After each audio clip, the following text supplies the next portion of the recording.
Apareceu você, tá valendo? Beleza. Oi, pessoal, beleza? Bom de novo estar com vocês. Sou o professor Gabriel. A gente vai discutir hoje algumas questões ligadas à psicologia da educação e especificamente nessa conversa de hoje, né, nesse tema, a gente vai discutir uma teoria mais contemporânea, tá? Nos outros links anteriores já foram discutidos, né? Vocês têm possibilidade de ir lá e dar uma olhadinha. Behaviorismo, Gestalt, as teorias interacionistas, né, do Piaget e do Vygotsky, e agora uma teoria que faz uma espécie de uma síntese dessas coisas todas que já foram discutidas. A teoria dos campos conceituais do francês Gérard Vergniaud, que é esse cara que está aí no meio, almoçando com a gente aqui, ó. Gérard Vergniaud hoje tem 81 anos, ele é professor da Universidade de Paris 8, lá em Paris, né, num lugar que chama Saint-Denis, e ele é psicólogo de formação, ele foi aluno do Piaget, ele é membro da Academia Russa de Psicologia, portanto ele teve contato muito forte com a psicologia soviética, da qual o Vygotsky fez parte, e ele tenta fazer na teoria de campos conceituais uma síntese de tudo, né, que estava sendo discutido, tanto pelo Piaget quanto pelo Vygotsky. Tá? Por isso é uma teoria mais contemporânea, uma teoria complexa, e ela tem grandes questões para a sala de aula, porque hoje o Vergniaud ele se identifica muito fortemente como um didaticista, né, um didático. Ele tenta trabalhar muito na área do ensino da matemática, mas vocês vão ver que a teoria dele tem uma extensão para qualquer uma das áreas, né, qualquer que seja ela. Tá legal?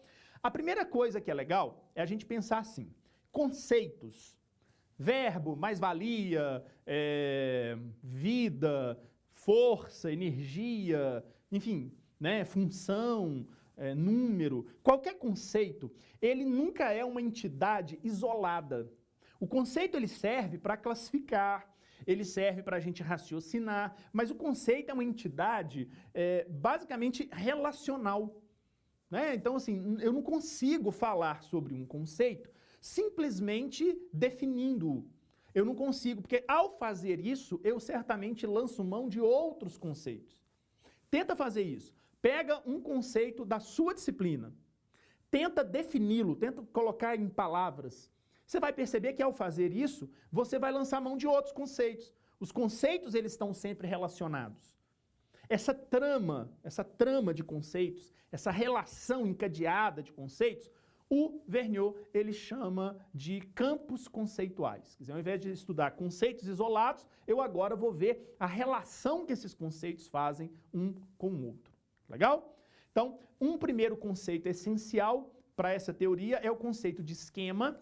Conceito de esquema em Piaget ou em Vergniaud, eles são muito parecidos, tá?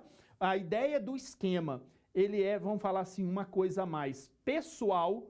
Os sujeitos, né, as pessoas possuem esquemas, e esses esquemas permitem às pessoas agir sobre o mundo, por isso que ele fala que é uma organização da atividade para uma classe de situações. Então, desde esquemas mais motores, como o esquema de pegar, até esquemas conceituais, esquema de movimento. Todos nós temos esse esquema de movimento, mesmo que a gente não consiga explicitá-lo, mas a gente usa esse esquema de movimento. Se eu perguntar para cada um de vocês, agora, nesse momento, vocês estão em movimento? Para responder isso, vocês vão lançar a mão de um esquema construído por vocês de movimento. Então, uma pessoa que não é da área da física, por exemplo, o esquema de movimento dela vai mandá-la, por exemplo, comparar a posição dela com o que está em volta. E como essa posição não muda, vai dizer que está em repouso. Um cara da física provavelmente vai fazer uma coisa um pouquinho diferente. Ele vai dizer, bom, peraí, se eu tenho que comparar a minha posição com a das outras, qualquer outra coisa serve como elemento de comparação. Então, em relação ao Sol, eu estou em movimento, em relação à cadeira, eu não estou.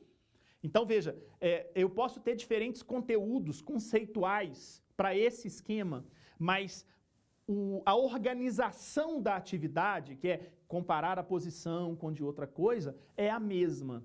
E exatamente essa organização que todos nós temos para todas as coisas, nós chamamos de esquema.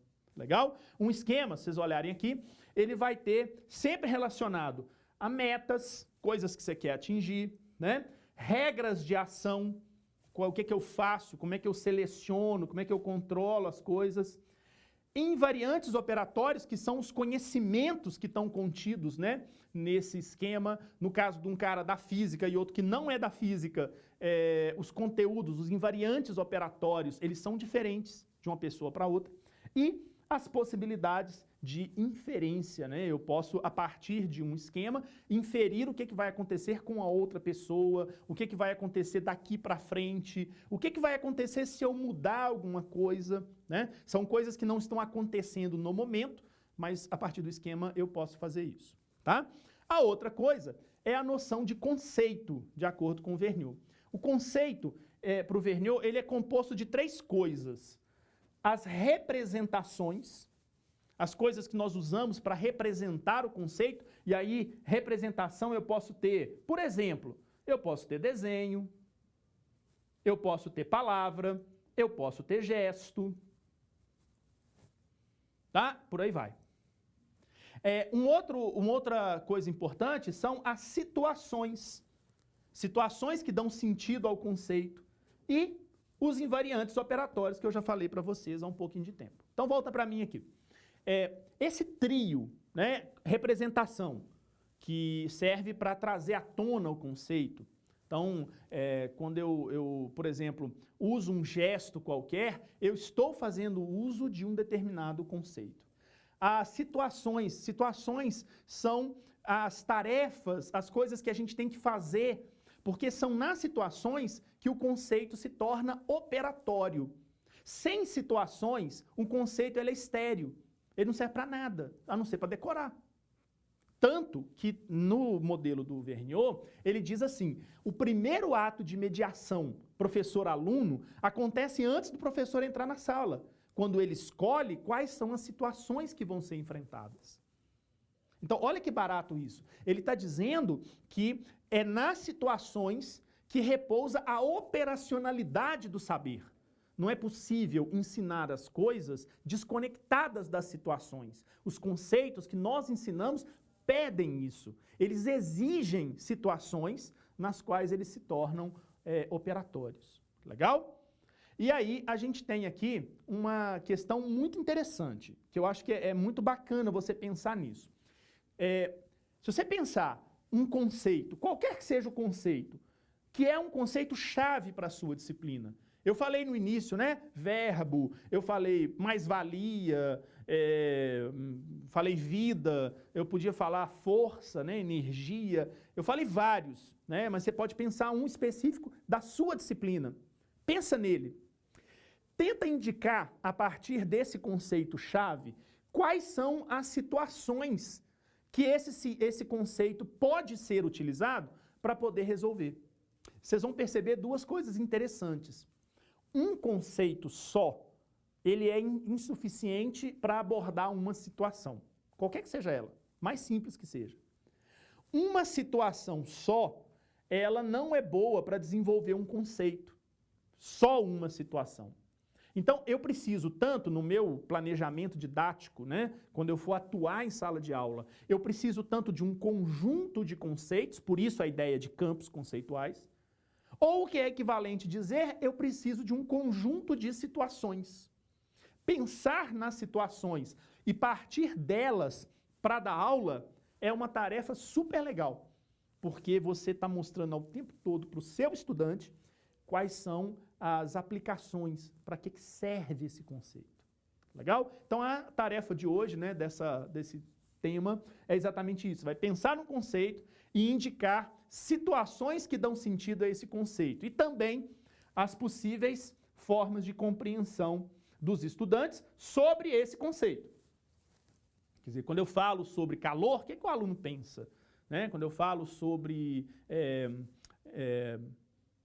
apropriação indébita, quando eu falo sobre monarquia, o que que o cara pensa sobre isso? Quais são as situações que eu posso usar para dar sentido para isso, tá?